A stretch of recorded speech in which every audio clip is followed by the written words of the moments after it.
সম্ভবত আজকের পৃথিবী এমন এক সময়ের মধ্য দিয়ে অতিক্রম করছে যখন একদিকে সভ্যতা, প্রযুক্তি, জ্ঞান ও উন্নয়নের বিস্ময়কর অগ্রগতি ঘটছে, আর অন্যদিকে মানুষের মনে অস্থিরতা, বিভাজন ও অনিশ্চয়তা ক্রমেই বৃদ্ধি পাচ্ছে। পৃথিবীর শক্তিশালী রাষ্ট্রগুলো তাদের ক্ষমতা, অর্থনীতি ও প্রভাব বিস্তারের প্রতিযোগিতায় ব্যস্ত।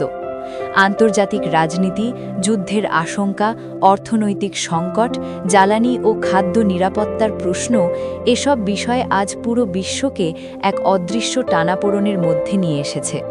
ফলে সাধারণ মানুষ অনেক সময় বুঝতেই পারে না এই উন্নত সভ্যতার যুগেও কেন পৃথিবীতে এত অস্থিরতা, ভয় ও অনিশ্চয়তা বিরাজ করছে।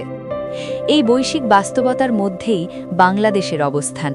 একটি ছোট কিন্তু সম্ভাবনাময় দেশ হিসেবে বাংলাদেশও একই সঙ্গে আশা ও চ্যালেঞ্জের ভেতর দিয়ে এগিয়ে চলেছে। উন্নয়নের বিভিন্ন দিক যেমন দৃশ্যমান হয়েছে, যোগাযোগ ব্যবস্থা, অর্থনীতি ও প্রযুক্তির প্রসার, তেমনি সমাজের ভেতরে অনেক জটিল সমস্যাও রয়ে গেছে। রাজনৈতিক মতভেদ, সামাজিক বৈষম্য, দুর্নীতি, নৈতিক অবক্ষয় ও পারস্পরিক অবিশ্বাস অনেক সময় জাতির অগ্রগতির পথে বাধা হয়ে দাঁড়ায়। অনেক ক্ষেত্রে আমরা বাহ্যিক উন্নয়নের দিকে বেশি মনোযোগ দিই, কিন্তু মানুষের চরিত্র, নৈতিকতা ও মানবিক মূল্যবোধের উন্নয়নকে যথেষ্ট গুরুত্ব দিতে পারি না। দার্শনিক দৃষ্টিকোণ থেকে দেখলে পৃথিবীর অধিকাংশ সংকটের মূল কারণ মানুষের ভেতরের দুর্বলতা।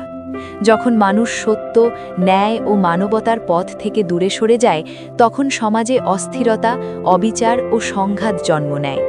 ক্ষমতা যখন বিবেককে অতিক্রম করে, তখন ব্যক্তি ও রাষ্ট্র উভয়ই ভুল পথে চলে যেতে পারে। কিন্তু ইতিহাস সাক্ষ্য দেয়, শেষ পর্যন্ত সত্য, ন্যায় ও মানবিক মূল্যবোধই স্থায়ী শক্তি হিসেবে টিকে থাকে। বাংলাদেশের ভবিষ্যতও এই চিরন্তন সত্যের ওপর নির্ভর করে।